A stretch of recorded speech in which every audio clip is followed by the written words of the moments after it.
Hello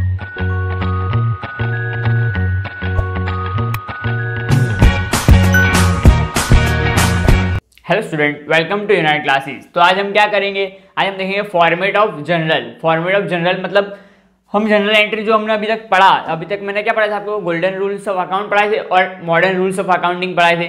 golden rules पढ़ाए थे और मॉडर्न रूल्स पढ़ाए। तो ये रूल्स है, उससे हमको क्या बेनिफिट होगा कि हम कोई भी ट्रांजेक्शन, जैसे for example purchase of car for office use, तो जैसे ये एक एग्जांपल है 2 लाख। अब हमने कार ली, किसके ऑफिस यूज के लिए कार ली। तो ये जो कार ली, ये ट्रांजैक्शन तो हमने रिकॉर्ड कर लिया। अब अकाउंटिंग प्रोसेस हमने जो पढ़ी थी, मैं आपको अकाउंटिंग प्रोसेस समझाई थी, तो वो हमने जैसे ट्रांजैक्शन हमने रिकॉर्ड किया। अब उसको जनरलाइज कैसे करेंगे, क्योंकि अब हमारा क्या होता है, बुक कीपिंग हम स्टार्ट करेंगे। बुक कीपिंग हम सबसे पहले करेंगे, जनरलाइज करेंगे ट्रांजैक्शन को। अब वो ट्रांजैक्शन को जनरलाइज करने के बाद हम क्या करेंगे, लीजर अकाउंट में लिखेंगे। लीजर अकाउंट के बाद हम बनाएंगे ट्रायल बैलेंस। फिर हम बनाएंगे, हमारी प्रोसेस होगी, अकाउंटिंग की प्रोसेस स्टार्ट होगी। तो अकाउंटिंग की प्रोसेस में हम क्या करेंगे, फिर उसको हम करेंगे कन्वर्ट किस में, profit and loss and trading and profit and loss account. फिर हम बनाएंगे लास्ट में बैलेंस शीट। तो ये पूरी प्रोसेस है हमारी। तो सबसे पहला प्रोसेस में हम सबसे पहला क्या करेंगे, जनरल एंट्री बनाएंगे। तो जनरल एंट्री कैसे बनाएंगे, वो सबसे पहले आपको फॉर्मेट अच्छे से याद करनी है। फॉर्मेट क्या है जनरल एंट्री की, यहाँ पे मैंने बनाई हुई है, आप अच्छे से देख लीजिए। तो ये फॉर्मेट कैसी है, सबसे पहला यहाँ पे आपको लिखना है डेट, पर्टिकुलर, एलएफ का ये वाला कॉलम सबसे छोटा बनाना है, एकदम छोटा कॉलम बनाओगे तो भी, क्योंकि इसमें हम कुछ लिखेंगे नहीं। डेबिट एंड क्रेडिट, तो ये डेबिट एंड क्रेडिट, और ऊपर क्या लिखना है, ऊपर जनरल लिखना है। तो ये सिंपल आपकी एक क्या है, सिंपल जनरल एंट्री की फॉर्मेट है। अब जनरल एंट्री की फॉर्मेट में हम लिखते कैसे है वो आपको मैं बताऊंगा। तो कोई एक ट्रांजेक्शन हम ले लेंगे, capital invested bye owner 1 lakh. अब यहां पे ओनर 1 लाख रुपीज लाया है, तो ओनर 1 लाख रुपीज लाया है, तो अब हमको जनरलाइज करना है। तो इससे पहले हमको क्या आना चाहिए, गोल्डन रूल्स ऑफ अकाउंटिंग आने चाहिए या तो मॉडर्न रूल्स ऑफ अकाउंटिंग आने चाहिए। तो फॉर एग्जांपल हम गोल्डन रूल ऑफ अकाउंटिंग ले लेंगे। तो गोल्डन रूल ऑफ अकाउंटिंग लेंगे तो कैपिटल कौन से अकाउंट में आता है, कैपिटल आता है पर्सनल अकाउंट में। क्यों कैपिटल पर्सनल अकाउंट में आता है, क्योंकि ये पर्सन लाया है। पर्सनल अकाउंट में क्या आता है, कोई भी पर्सन कोई भी ट्रांजेक्शन रहेगा तो वो पर्सनल अकाउंट में आएंगे। तो ये कैपिटल कौन से अकाउंट का एग्जांपल है, पर्सनल अकाउंट। तो कैपिटल कौन सा अकाउंट, पर्सनल। अब पर्सनल अकाउंट का रूल क्या है, debit the receiver, credit the giver. तो ये जो कैपिटल ला रहा है वो क्या है, ओनर क्या है, हमको कैपिटल दे रहा है या कैपिटल हमसे ले रहा है, कैपिटल दे रहा है, तो वो क्या है, गिवर है। तो credit the giver, debit the receiver, credit the giver. तो हमारा रूल क्या बोलता है कि अगर कोई भी पर्सन पैसा लाएगा तो क्या होगा, उसको हम करेंगे क्रेडिट, और कोई भी पर्सन पैसा ले जाएगा तो उसको हम करेंगे डेबिट। तो अब यहाँ पे करना क्या है, हमको कैपिटल को क्रेडिट करना है। अब यहाँ पे दो चीज हमने अकाउंटिंग क्वेश्चन में पढ़ा था कि हर एक ट्रांजेक्शन की 2 इफेक्ट होगी, 2 इफेक्ट। यहाँ जनरल एंट्री में भी हर एक ट्रांजेक्शन की 2 इफेक्ट होगी। तो यहाँ पे capital invested bye owner 1 lakh, capital invested bye owner 1 lakh मतलब क्या, कैपिटल जो लाया उसको तो हम कैपिटल ही कहेंगे, बट वो किस फॉर्म में लाया होगा, कैश के फॉर्म में लाया होगा। तो कैश, तो अगला हमारा कैश। अब ये कैश हमारा क्या है, असेट है। तो असेट कौन सा अकाउंट में आता है, रियल अकाउंट में आता है, रियल अकाउंट में आता है। तो अब ये रियल अकाउंट में आता है, तो रियल अकाउंट का रूल क्या है, debit what comes in, credit what goes out.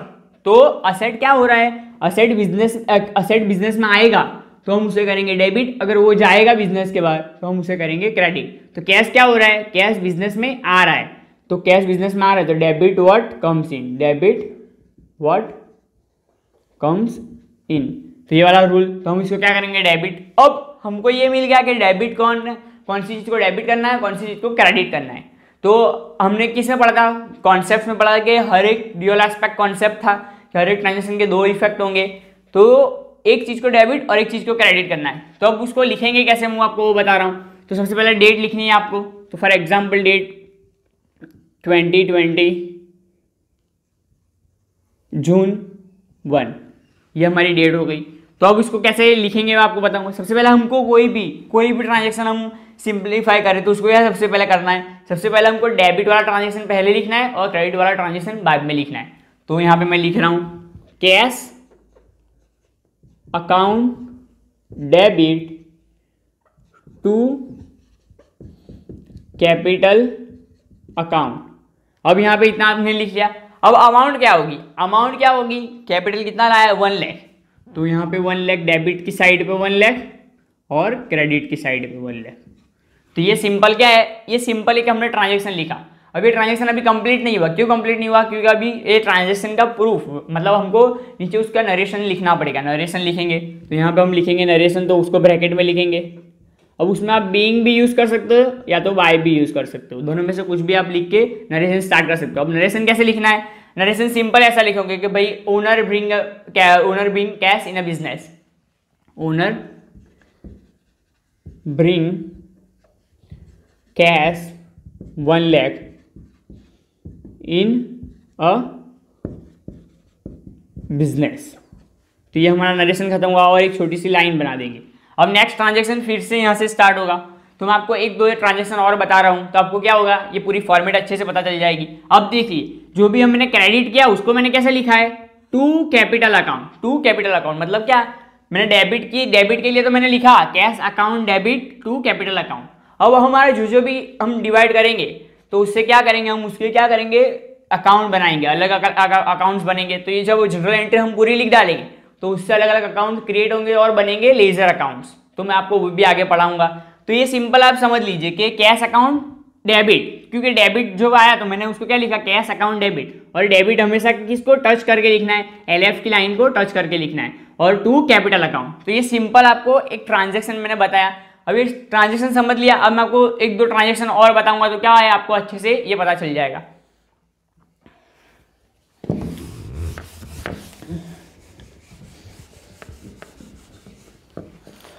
अब दूसरा ट्रांजेक्शन लेने से पहले मैं आपको क्या बता दूं कि ये मैंने आपको समझाया गोल्डन रूल से समझाया। अब अगर आपको मॉडर्न रूल आते तो आप क्या करोगे, तो मॉडर्न रूल से क्या होता है, कैपिटल बिजनेस में आया तो मैंने आपको रूल क्या पढ़ाया था, अगर capital increase is credited, capital increase credit and cash क्या है हमारी असेट है, तो असेट इंक्रीज डेबिट।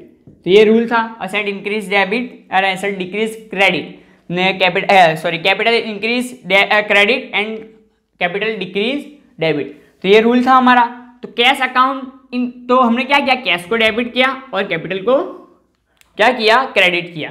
तो ये सिंपल आपको मॉडर्न रूल से भी आप अच्छे से कर सकते हो। तो आपको मॉडर्न रूल आते हो तो मॉडर्न रूल से आप अप्लाई कीजिए, और अगर आपको गोल्डन रूल अच्छे से आते हो तो गोल्डन रूल अप्लाई कीजिए। तो अब हमको आपको आसानी हो इसलिए मैं क्या मॉडर्न रूल अप्लाई करूंगा। तो मॉडर्न रूल एकदम सिंपल रूल्स है। तो कोई एक नया एग्जाम्पल हम ले लेंगे, purchase goods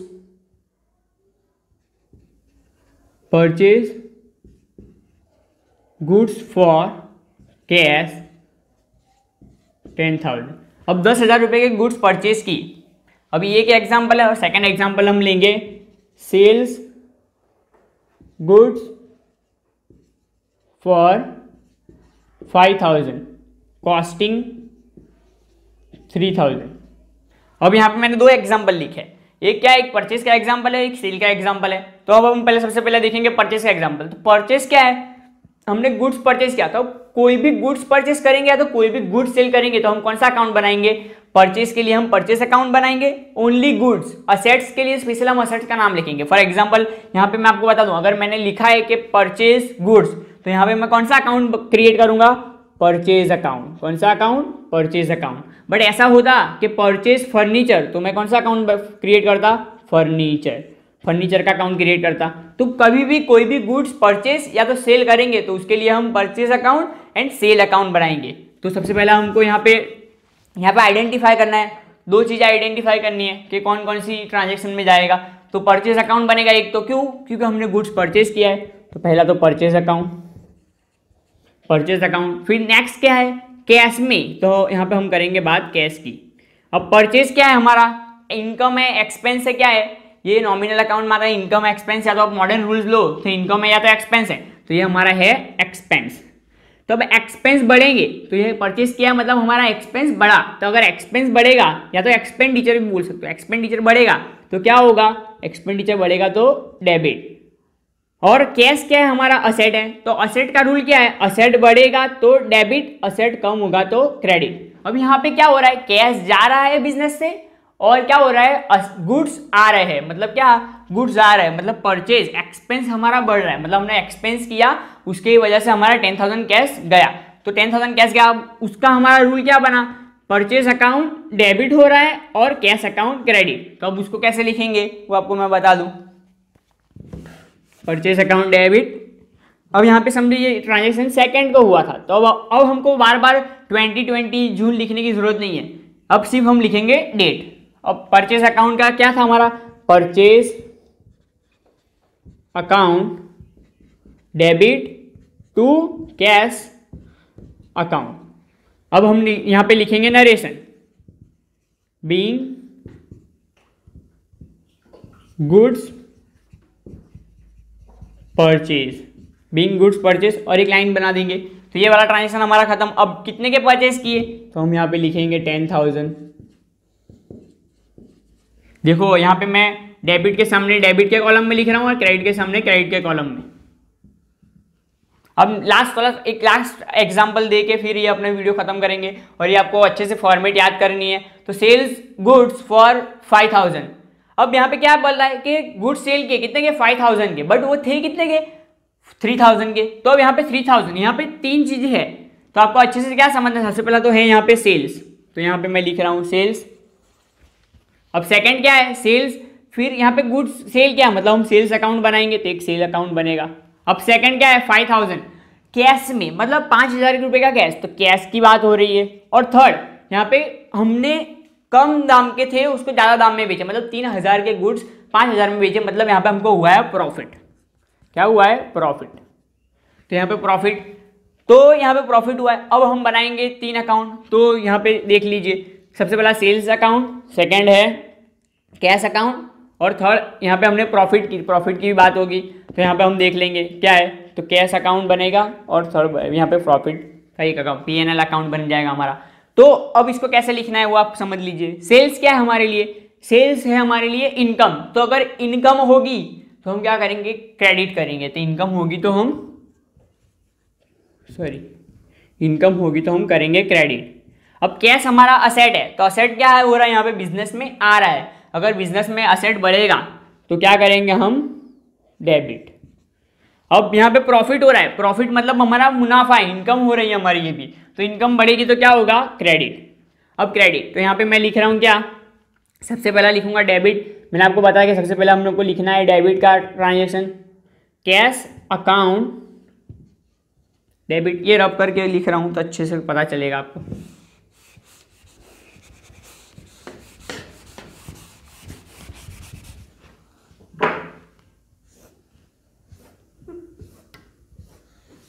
cash account debit to, अब यहाँ पे दो चीजें, तो हम टू में 2 बार लिखेंगे, एक लिखेंगे कैश, एक लिखेंगे क्या, सेल्स, और एक लिखेंगे प्रॉफिट अकाउंट, सेल्स अकाउंट। अब यहाँ पे मैंने 2 चीजें थी क्रेडिट में, तो 2 चीजें लिखी। अब अमाउंट डालने में आपको प्रॉब्लम होगी, तो अमाउंट कैसे डालेंगे वो देखेंगे। अब कैश कितने रुपीस, कैश हमारे पास कितने रुपीस का आया है, कैश आया है 5,000, क्योंकि हमने 5,000 की सेल किया तो कैश आएगा 5,000। अब सेल कितने रुपीस की गुड्स की किया, हमने गुड्स कितने रुपीस के बेचे, गुड्स तो हमने सिर्फ 3,000 के ही बेचे हैं, तो यहाँ पे हम लिखेंगे 3,000, यहाँ पे लिखेंगे हम 3,000। अब इससे हमको पता चलेगा कि प्रॉफिट, अब प्रॉफिट कितना हो रहा है 2,000, क्योंकि 3,000 के गुड्स 5,000 में बेचे तो प्रॉफिट होगा 2,000, प्रॉफिट क्या होगा 2,000। अब हमको प्रॉफिट भी मिल गया। अब आप याद रखना कि कभी भी ट्रांजेक्शन, कुछ भी ट्रांजेक्शन हो तो दोनों डेबिट एंड क्रेडिट बैलेंस होने चाहिए, तो अभी बैलेंस भी हो रहा है, मतलब ये ट्रांजेक्शन हमारा सही है। अब बीइंग क्या लिखेंगे हम, बीइंग गुड्स